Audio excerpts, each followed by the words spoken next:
More of the Zach Gelb Show on Fox Sports 920 The Jersey. All right, welcome back into the Zach Gelb Show on this Wednesday. 4:16 is the time from the Princeton Orthopedic Associates studios.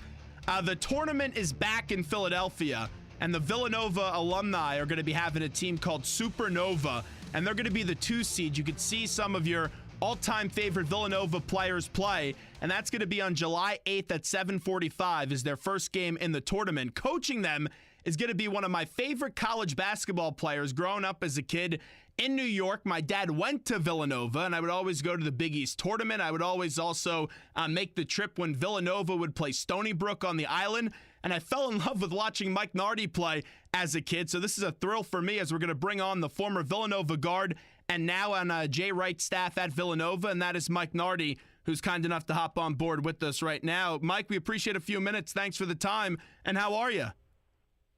Zach, I'm doing great, man. Just want to say thanks for following me through my career and checking out the Wildcats, man. We love it. Well, I appreciate it. And I went to Temple, so my love for Villanova had to go down a little bit. But like I was saying, my dad went to Villanova. And I always remember as a kid, he would come home with the Villanova Stony Brook tickets. And we walked in late one game, about 5 minutes late, and you guys were up like 20-2, and you already had 6 or 7 points in the game. So it was always fun to watch you play, Mike. Thanks, man. I appreciate it. I played with some really good guys alongside of me, so it was they made it a lot. They made it pretty easy on me night in, night out. And the backcourt that you played with when you're at Villanova, and Kyle Lowry's still in the league as well. Everyone remembers Allen Ray, of course, but you had a great backcourt. You had some deep NCAA tournament runs. So reminisce a little bit for me about your time at Villanova. Yeah, I mean, just, that was the era where we kind of started the whole 4-guard thing. Myself, Randy Foy, who was a lottery pick as well. Kyle Lowry, who's having an outstanding professional career and, Olympian. And then Allen Ray, who was the other guard who got, played with the Boston Celtics and has been playing overseas in Europe since he's graduated. So, playing alongside those 3 guys, most nights people forgot about me, so it made it a lot easier for myself.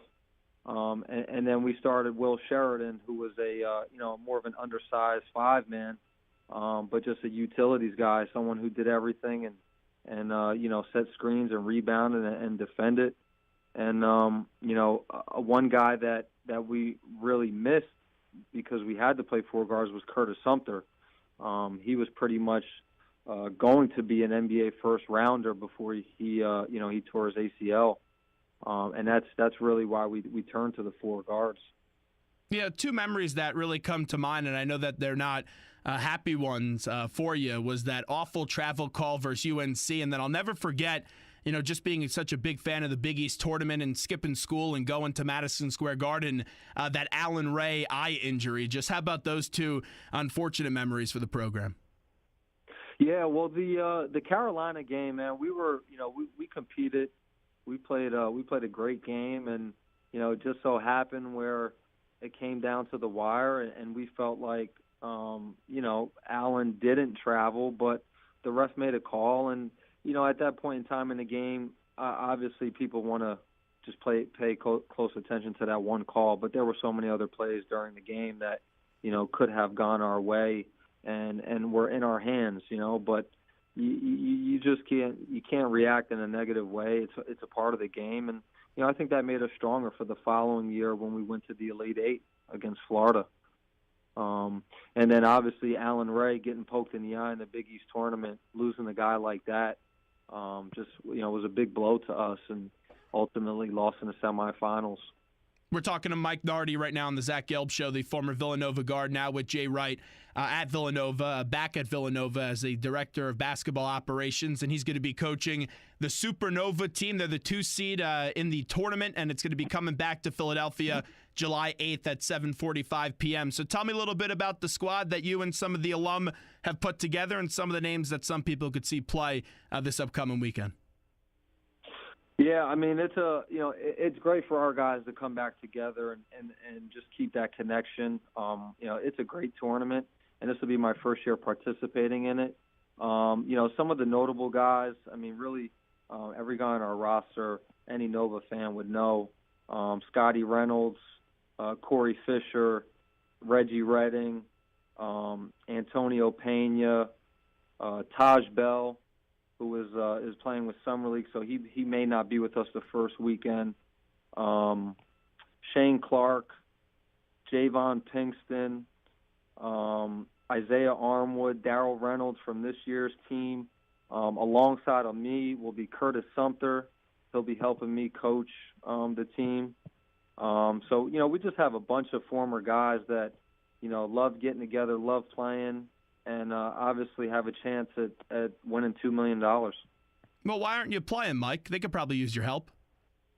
You know what? I wish I could, man, but my body just says you've had enough. So I'm on the coaching side now. I'm trying to become, a better coach, and this gives me the experience to actually get out on the floor and coach guys because, due to NCAA rules, in my position as basketball operations, I'm not allowed to instruct. And so this gives me a great opportunity to just kind of hone my skills as a new coach. So let me ask you this as we're joined by Mike Nardi right now. We need you to take us inside that huddle in Philadelphia coming up on July 8th at 7:45 p.m. What's your pregame speech to the guys? Man, nothing changes here at Villanova. We're going to try and play harder, play together, play smarter, and just play with more pride than the team that we're playing against. And at the end of the day, if that's enough, then so be it. We move on to the next round, and then if it's not, at least we know that we could look each other in the eyes and just say, hey, we gave it up for each other for 40 minutes, and for whatever reason, the other team was better than us that night. Are you going to take a page out of Jay Wright's book and maybe wear a little extra special suit and be looking the most stylish coach on the court, or are you just going to go something more casual? Nah, I don't think I should throw on a suit right now. It's a little bit hot outside for that, but I'll definitely be rocking my Villanova polo, and our team's excited, man. They're just excited to get together and play, and again, I'm excited to coach. It's going to be a great experience, and there's a lot on the line, so I'm really looking forward to it. All kidding aside, you've been back at Nova now for 2 years, and you're in this new role as Director of Basketball Operations. Your relationship with Jay Wright, we knew it was a good one when you were a player, but how about the relationship now and what Jay means to you and giving you this opportunity so young and trying to become a coach at this level?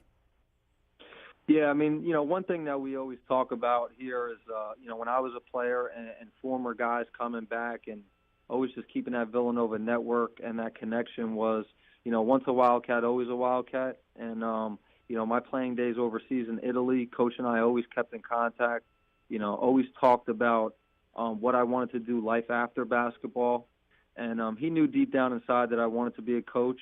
And he created a position called Student Athlete Development here at Villanova for guys who are transitioning, from playing and want to test the waters in coaching. And, again, that's just how he is. He's always thinking about other people and thinking about former players. And, I'm totally grateful for this opportunity to be on a staff and be a part of the success that we've had, these past 4 or 5 years. Everyone now talks about that shot that Jenkins hit to win the national championship, and you see that connection even that night when you did hit that shot, when Jenkins hit that shot with Rolly Massimino on the sideline and Chuck Everson and all those guys that made you guys national champions for the second time in your program history. Just give me your view and what you remember and all your reactions from that big Jenkins shot. Yeah, I mean, it's always special to have those guys around. That 85 team, that spirit just lives on campus. And whenever those guys are around, you can feel it. They were very close. They still keep in contact with each other till this day.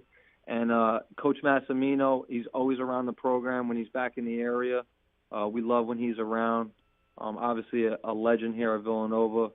And that night was just a special night, I think, for a group of guys who, very similar to the 85 team, had a bunch of great pieces, played for each other, and just had one goal in mind, just to win but just to do it for each other, and when you have that type of support and that type of trust, and confidence in one another, special things can happen. And, it couldn't happen to a better guy in Chris Jenkins, someone who just lives and breathes Villanova basketball and plays for his teammates, So I honestly, I was in shock. I felt like a little kid just rooting for, my favorite team. And, it was great sharing that experience with our coaching staff and with Coach Wright, who obviously deserves it. Talk to me a little bit about Josh Hart. We know how much of a good player he is and how much a special kid he is, but goes in the first round, last pick of the first round in the NBA draft. Just how about the future for Josh Hart out in Los Angeles? Yeah, I mean, Josh's story is great. It's a storybook ending for us.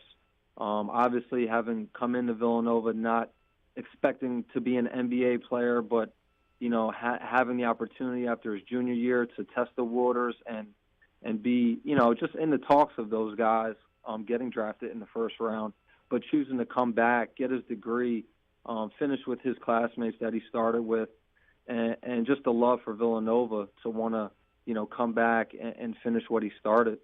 And then for him to get, drafted in the first round, and be a lock and guaranteed money with, let's face it, one of the best programs in NBA history and organizations, and now being able to have the opportunity, I think, to play, with just the makeup of their roster and where the Lakers are going. So we're really excited. He's a hard worker. He's a competitor, and we know he's going to give it everything he has, and everything else that he's striving to be, next year when he gets a chance to play. We all know that you lose a lot of seniors, and now this is a team that their season and their college careers did end in Buffalo when you guys lost to Wisconsin in the second round of the NCAA tournament. But DiVincenzo was a shining star for you guys down the stretch. We all know how good of a player Brunson is. Just how about this team that you have as before we know it in Villanova basketball will be back for another season? Yeah, I mean, the guys that you mentioned obviously are going to be key components of this upcoming season. I really think Dante is coming into his own. He's had a great spring and summer, works very hard. But, again, with Mikal Bridges, Eric Paschal, two guys that we missed, tremendously last year, and Phil Booth with him being out, and Omari Spellman. Getting to add those guys is going to be great for us. Obviously, our incoming freshmen in Colin Gillespie, Damir Cosby-Roundtree, and Jermaine Samuels, we just feel like we got guys that we want. We got guys that want to be here and be a part of a, tradition that we'd like to keep going. So we're extremely excited, and we like this nucleus. Wrapping up with Mike Nardi, who joins us right now on the Zach Gelb Show. The tournament's back in Philly. Supernova, the team he's coaching, the 2 seed, will play July 8th at 7:45 p.m. Mike, by the way, what type of basketball fan were you growing up as a kid? As far as college basketball, it's kind of ironic, but I was a Carolina fan. Okay. Yeah, that was my first recreational team that I was ever a part of. We were the Tar Heels, so I fell in love with the baby blue right away, and obviously Michael Jordan. I was a Chicago Bulls fan after that. But again, I always love watching basketball, and right now I really don't root for any one team. I just like watching different guys play. Well, being in the area and taking it to the professional level, the Sixers are so exciting with their young nucleus and what they were able to add into what they already had. And they bring J.J. Redick in on a 1-year, $23 million deal over the weekend. Just how about your current thoughts about the Sixers, where they are right now in the process? Yeah, I mean, they got something really good going right now. Coach Brown, really admire just his discipline and his ability to get his guys to play hard every night. You could just tell that they're going in the right direction by the way they carry themselves on the court and off the court. And, with the pieces that they're bringing in, they've got a lot of talent and a lot of things that, they've missed in the past couple of years. So I'm excited, to be here in Philly and to watch them. I'm a big Ben Simmons fan. I think he's got a bright future. He actually had the chance to play for my high school coach, and Kevin Boyle. down at Montverde Academy. So I'm really looking forward to watching his progress and just watching the Sixers as a whole organization. I always knew Evan Turner would always show up to Villanova games. Do the current guys on the Sixers, do they currently show up to some Nova games last year? Yeah. We, Joel Embiid, another guy who's, a ridiculous talent. As long as he can just, stay healthy, I think he can be an extremely good piece for them. And just having, the season that he did this past year, definitely big things from him. But Joel was at a couple of games. I know Ben tried to get to some games as well. We're close to those guys, and we love having them around. We love our guys being able to just watch them and learn from them. Well, hey, Mike, we appreciate it. Best of luck coming up on July 8th, and hopefully you guys will have an easy path and don't have to use any of Rolly Massimino's old speech talking about pasta and white clam sauce to motivate the team to victory. But, Mike, we appreciate it so much. Yeah, no, I appreciate it, Zach, man. I hopefully it's that easy, but I don't see that happening, man. A lot is on the line, and there's some great teams in this thing, and it's definitely not going to be easy. Good luck. Thanks, Zach. I really appreciate you having me on the show. Yep, no problem. There's Mike Nardi joining us on the Zach Gelb Show, Fox Sports 920 The Jersey. Adam, did you know that growing up as a kid I was a fan of Villanova basketball? I think you did mention that a few times ago. My dad is the only Jew probably to ever go to Villanova. That's Father Gelb. Probably a true fact. But I'm not kidding. My dad is such a big Villanova fan because he did a lot of the radio broadcasts. He used to produce Rolly Massimino's show because one of his first jobs was in Philadelphia, and he went to Villanova. So he would produce Rolly Massimino's radio show, the weekly radio show in basketball season. So as a kid, I always remember watching Mike Nardi in the college basketball video games. Well, they never gave the guy's name, but you always knew who it was. Exactly. Because of rights and issues and all that. He had the number. And monetizing off that. I would always be playing with Mike Nardi, so that was a big thrill. And then you saw Reynolds with the big shot. Yep. The game-winning shot up against Pitt, but now Mr. Temple, so. There you go. Villanova, they take a back seat now, too. Of course. On my Temple Owls. But I was happy the night they won the national championship. Sure. And a lot of my friends at Temple were looking at me saying, what the heck? Why are you smiling right now? I go, I grew up as a Villanova fan. No, there was the same thing. My roommates, two of them, one or two of them, their fathers went to Villanova, so they were huge. Same idea, huge Villanova fans growing up. If Temple, they were Temple fans, but at Villanova, they were super happy about them winning that year. I'll say this though. Temple plays Villanova this year, whenever that game is. I hope the Owls kick their ass. Oh, of course. That's the only time I won't be rooting for Mike Nardi. We need the Owls back in the NCAA tournament.